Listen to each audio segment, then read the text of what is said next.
নমস্কার বন্ধুরা, কেমন আছেন সবাই? আমি মধুমিতা। আমার সপ্তপদী রান্নাবাটির নতুন একটি রেসিপিতে আপনাদের সবাইকে স্বাগত।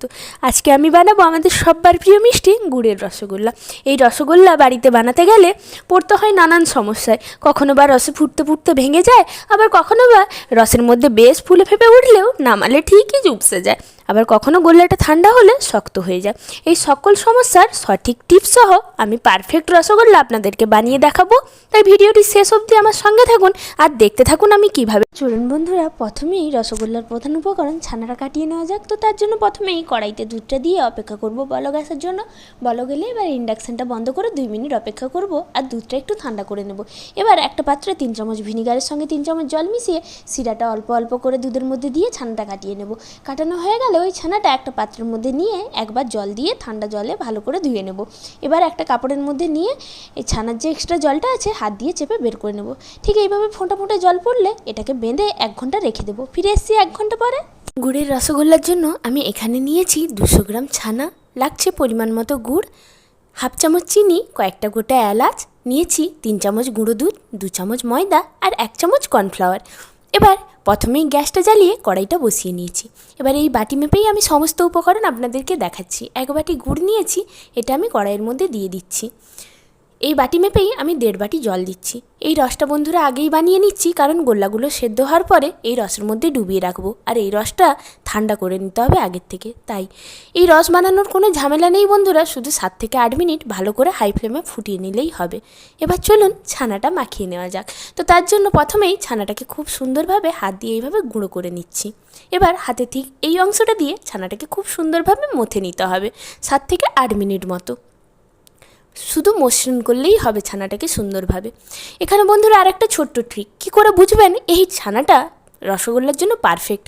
দুটো আঙুল দিয়ে যখন ছানাটাকে এইভাবে চিপবেন, কানের কাছে নিয়ে গেলে দেখবেন একটা চিপচিপে আওয়াজ আসছে, এটা কিন্তু পারফেক্ট হয়েছে রসগোল্লার জন্য। এবার হাত দিয়ে সুন্দরভাবে মথে নিচ্ছি ছানাটা। দেখুন বন্ধুরা, 7 থেকে 8 মিনিট পর এইরকম হয়েছে।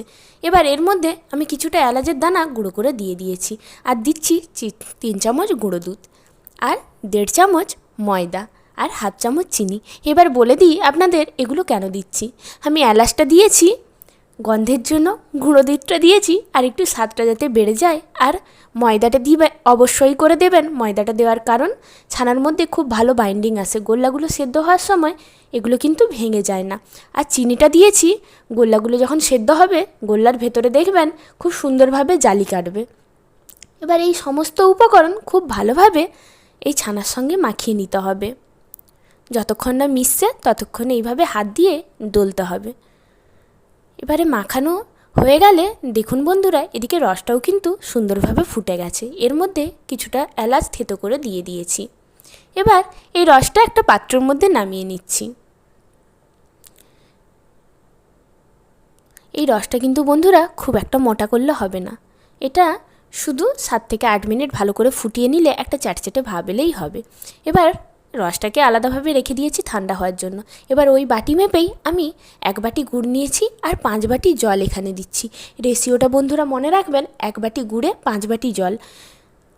গুড়ের রস সবসময় পাতলা করতে হয়, তাতে কি হয় গোল্লাগুলো খুব সুন্দরভাবে ফোলার সুযোগ পায়। রসটা কিন্তু ফুটতে শুরু করেছে, আমি সেই সময় 2-3টে গোটা এলাচ এর মধ্যে দিয়ে দেবো। তারপর এটাকে ঢাকনা দিয়ে ফুটতে দেবো। হয়েছে। এদিকে দেখুন বন্ধুরা, ছানা কিন্তু আমার খুব সুন্দর করে আমি মেখে নিয়েছি। এবার এর থেকে ছোট ছোট বল বানিয়ে নেব। এইভাবে একে একে বলগুলো গড়ে নেব, এবং বলের গায়ে কিন্তু কোনো রকম কোনো ফাটল থাকলে হবে না। ঠিক এইরকম মসৃণভাবে বলগুলো গড়তে হবে। তো দেখুন বন্ধুরা, একে একে আমি কিন্তু প্রতিটা মিষ্টি এইভাবে গড়ে নিয়েছি। আর এদিকে লক্ষ্য করুন, রস কিন্তু খুব ভালোভাবে ফুটছে। ঠিক এই সময় গ্যাসের ফ্লেম হাই রেখেই আমি একে একে একটা করে গোল্লা এরম এর মধ্যে দিতে থাকবো। তবে গ্যাসের ফ্লেম কিন্তু সবসময় হাই থাকবে। আর গোল্লাটা ঠিক সেই জায়গায় দেওয়ার চেষ্টা করবেন যেখানে এই যে এই ঝাঁকটা ঠিক এইভাবে আসছে। একে একে এইভাবে আমি প্রতিটা গোল্লা দিয়ে দেবো রসের মধ্যে।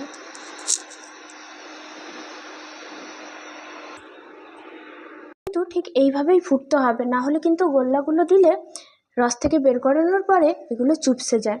তো রসটা ঠিক এইভাবে ফোটা অবস্থাতেই একে একে প্রতিটা গোল্লা এইভাবে দিতে থাকবেন।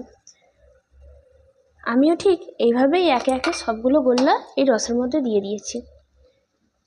ঠিক এই সময় আমি এটাকে ঢাকা দিয়ে রেখে দিচ্ছি। আমি প্রথমে 7 মিনিট এইভাবে ঢাকা দিয়ে রাখবো। এটা কিন্তু একবারের জন্য খুলবো না, আর এটা এরম হাই ফ্লেমেই কুক করব। দেখুন বন্ধুরা, প্রায় 7 মিনিট পরে গোল্লাগুলো কিন্তু ফুলে প্রায় ডবল হয়ে গেছে। এবার আমি একটা ছোট বাটির মধ্যে ছোট চামচের 1 চামচ কর্নফ্লাওয়ার নিয়েছি। তবে আপনারা চাইলে এখানে ময়দারও ব্যবহার করতে পারেন। এটাকে সামান্য পরিমাণ জল দিয়ে একটা ঘোল বানিয়ে রসের মধ্যে দিয়ে দিয়েছি। এবার আবারও ঢাকনা দিয়ে 8 মিনিট অপেক্ষা করব। এই ঘোলটা দেওয়ার কারণে রসের মধ্যে খুব সুন্দর ঝাঁক তৈরি হয়। এতে কি হয় বন্ধুরা, গোল্লাগুলো ওপর থেকেও খুব ভালোভাবে সেদ্ধ হয়ে যায়। তবে বন্ধুরা, আমি এখানে একটি সমস্যায় পড়েছি। আমার ঢাকনাটি হয়ে গেছে ছোট, আর রসটাও বাইরে বেরিয়ে আসছে। এতে গোল্লাগুলো ঠিকভাবে ফুলতেও পারবে না। তাই আমি ঢাকনাটা পাল্টে নিয়ে অন্য একটা ঢাকনা দিয়ে দিয়েছি। এবার 8 মিনিট অপেক্ষা করছি। 8 মিনিট পরে বন্ধুরা, ঢাকনাটা আমি তুলে নিয়েছি। তো দেখুন বন্ধুরা, রসটা খুব সুন্দরভাবে ফুটছে আর গোল্লাগুলো কি দারুণভাবে ফুলে উঠেছে। তো প্রায় আমি 15 মিনিট গোল্লাগুলোকে সেদ্ধ করে নিয়েছি। এবার আমি চেক করে নেব গোল্লাটা ঠিকভাবে সেদ্ধ হয়েছে কিনা। তার জন্য একটা হাতার মধ্যে গোল্লাটা তুলে নিয়েছি, আর আগের থেকে একটা বোলের মধ্যে নর্মাল টেম্পারেচারে জল নিয়েছি। এবার গোল্লাটা ওই জলের মধ্যে দিয়ে দিয়েছি। তো দেখুন বন্ধুরা, গোল্লাটা কিন্তু জলের মধ্যে ডুবে গেছে। তো বুঝবেন এটা পারফেক্ট সেদ্ধ হয়েছে। তবে এটা যদি জলের ওপর ভেসে থাকতো তাহলে আরও 3 থেকে 4 মিনিট এটাকে সিদ্ধ করে নিতে হতো। এবার গোল্লাটাকে আমি কড়াইয়ের মধ্যে তুলে গ্যাসের ফ্লেমটাকে অফ করে দেব, দিয়ে 2 মিনিট অপেক্ষা করব। তবে বন্ধুরা, এখানে আরেকটা টিপস, অনেকের গোল্লা রসে ফুটাতে ফুটাতে রস কমে যায় বা রস ঘন হয়ে যায়। আমি আগেই বলেছি এই গোল্লা কিন্তু পাতলা শিরায় ফুটাতে হয়। তো তার জন্য আপনারা আগে থেকে জল গরম করে রাখবেন। গরম জল মাঝে মাঝে এই রসের মধ্যে দেবেন। এতে গোল্লা ফুলবেও আর সুন্দরভাবে সেদ্ধও হবে। এবার 2 মিনিট পরে আমি গোল্লাগুলোকে একটা পাত্রের মধ্যে তুলে নিচ্ছি। আগের থেকে যে রসটা বন্ধুরা আমি করে রেখেছিলাম সেটা আমি ঠান্ডা করে নিয়েছি। অবশ্যই কিন্তু রসটা ঠান্ডা করে নিতে হবে। এবার একে একে গোল্লাগুলো ওই রসের মধ্যে দিয়ে দিচ্ছি। এতে কি হয় বন্ধুরা, দেখবেন অনেক সময় গোল্লা কিন্তু ফুললেও ঠিক এই সময় চুপসে যায় বা শক্ত হয়ে যায়। ঠান্ডা করার রসের মধ্যে গোল্লা যদি ভিজিয়ে রাখা হয় এতে কিন্তু চুপসায় না। এবার এই গোল্লাগুলো আমি সারা রাত রেখে দেবো। এতে কি হবে, গোল্লাগুলো সুন্দরভাবে ফুলবে। দেখুন বন্ধুরা, আমি কিন্তু প্লেটে মিষ্টিগুলো সার্ভ করে নিয়েছি। তো আমি আপনাদেরকে একটা মিষ্টি কেটে দেখাচ্ছি। মিষ্টির ভেতরটা ঠিক কতখানি জালি জালি হয়েছে সেটা আপনাদেরকে দেখাবো বলে। তো দেখুন বন্ধুরা, মিষ্টির ভেতরটা ঠিক কী সুন্দর জালি জালি হয়ে গেছে। তো আপনারা যদি প্রত্যেকটা টিপস এইভাবে মেনে চলেন তাহলে কিন্তু দেখবেন মিষ্টি এরম ঠিক পারফেক্ট হবে। তো আজকের মতো বন্ধুরা, ভিডিওটা আমি এখানেই শেষ করলাম। আপনারা বাড়িতে এই মিষ্টিটা অবশ্যই একবার ট্রাই করবেন।